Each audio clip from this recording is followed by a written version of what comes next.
So it's pretty rare when we get interviews from Rockstar Games and Take-Two Interactive, who's the parent company of Rockstar Games. We actually know that on May 16th, we're going to hear from Take-Two Interactive.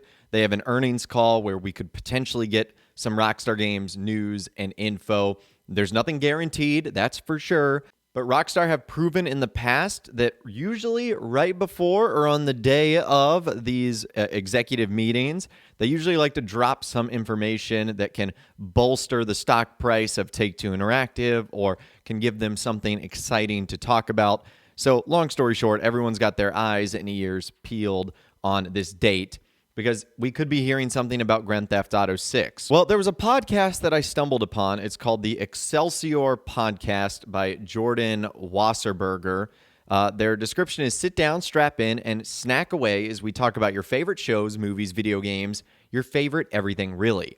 And on May 2nd, they got an exclusive interview with Strauss Zelnick. They said this week on Excelsior, we're covering everything from Xbox Games Pass to GTA 6. With a very special guest. Come hang out as Jordan interviews Strauss Zelnick, CEO of Take-Two Interactive. And I was like, whoa, is Strauss Zelnick really going to talk about Grand Theft Auto 6? And he does, in a way, a very typical way, but he does actually talk about him. However, before we go into that, there is one part of the interview that I do think is very interesting that I think could relate to GTA 6. And that is probably part of why the game is taking so long to actually come out. And Strauss Zelnick sort of outlines that the culture of making video games has changed. Take a listen to this right here. And in that vein, Take-Two has an unbelievably diverse roster of games under its umbrella, right? I mean, Sid Meier's Civilization is undisputably the champ of those 4X strategy games. Next to Bungie, you are one of the pioneers of the looter shooter genre with Borderlands, and probably the most successful live service game of all time with GTA Online. And then similarly, you have Rockstar under your belt, which has created unbelievable single player experiences, both in GTA and in things like Red Dead Redemption. That kind of quality is only really possible when world-class studios have a culture of collaborative productivity that values quality and developer health over things like release windows, microtransactions, all that kind of stuff. At the same time, where Take-Two has been so successful over the past however many years, we've seen story after story of AAA developers with severe crunch time, job instability, and then an overall deeply toxic work environment. And so I want to know, how has Take-Two managed to keep up this unbelievable streak without compromising developer work life? Well, we haven't been perfect at it. So there have been moments where we too have been criticized. I would say, in general, we're really proud of our culture. It has always been a culture of transparency, honesty, inclusion, and kindness, in service of very ambitious creative and business goals. And it's worked out. You know, we've said we value eccentricity, we just don't accept bad behavior. Mm-hmm. And that's always been the case. So, and that tone is set at the top of the company, and we live it every day. And when tested, we make hard decisions. So I like to say culture like character is tested in the breach. It's easy to make the hard decisions when they're not hard. Yeah. When they're hard, it's a little bit different. But if you truly believe in your culture, then you have to make decisions that are in service of the culture. And that means certain people can't work at our enterprise. I think crunch, for example, which you mentioned, that's something that was common in the business, including our company until relatively recently. And our colleagues have basically just said, we don't want to do that anymore. You know, we're willing to work really hard on an ongoing basis, but we don't want to pull all-nighters. So we have to structure our schedules differently, and we are doing so.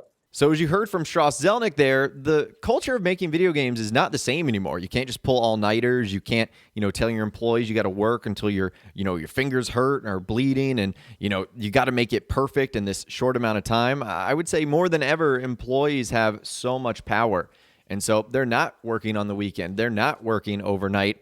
And that might explain why a game like GTA 6, that's obviously going to take a significant amount of developer power, why it hasn't come out yet.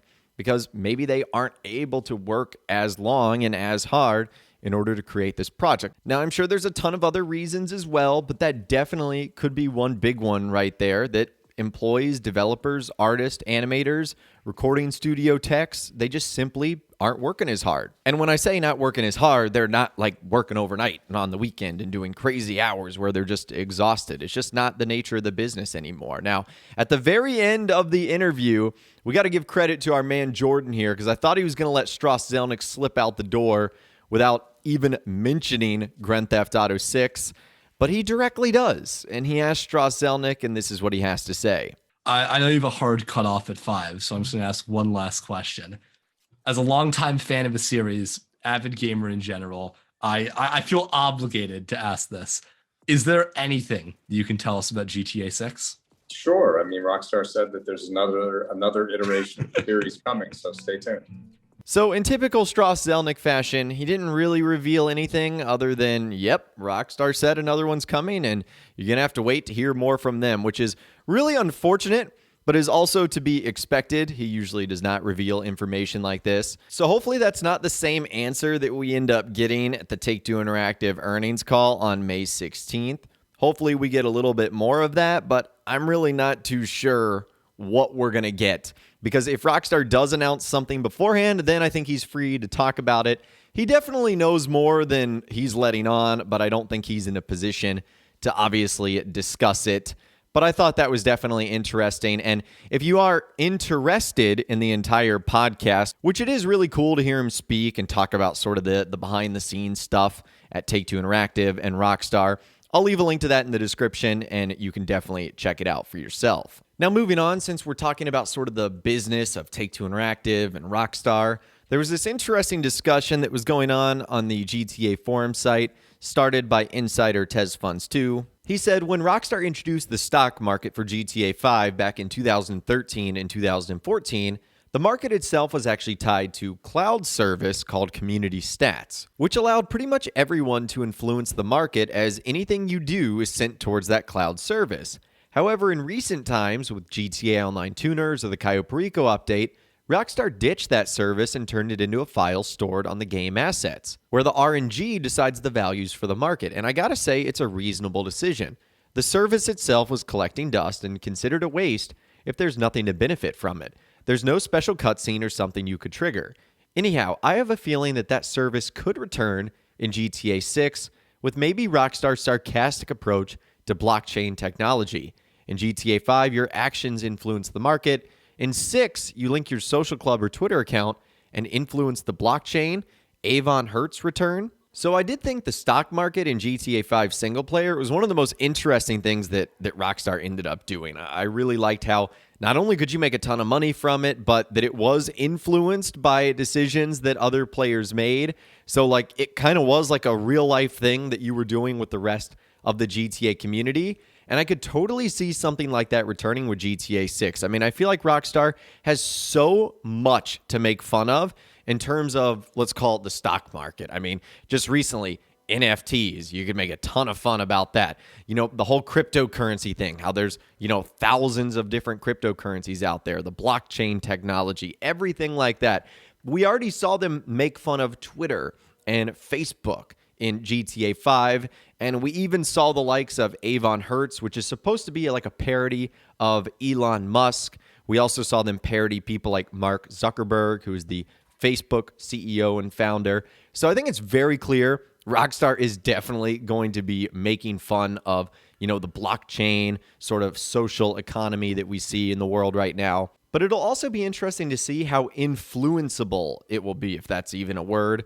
Apparently, like the things we can do on Social Club or on Twitter or real life, or if there's a certain hashtag that becomes trending, does that affect what's going on in game?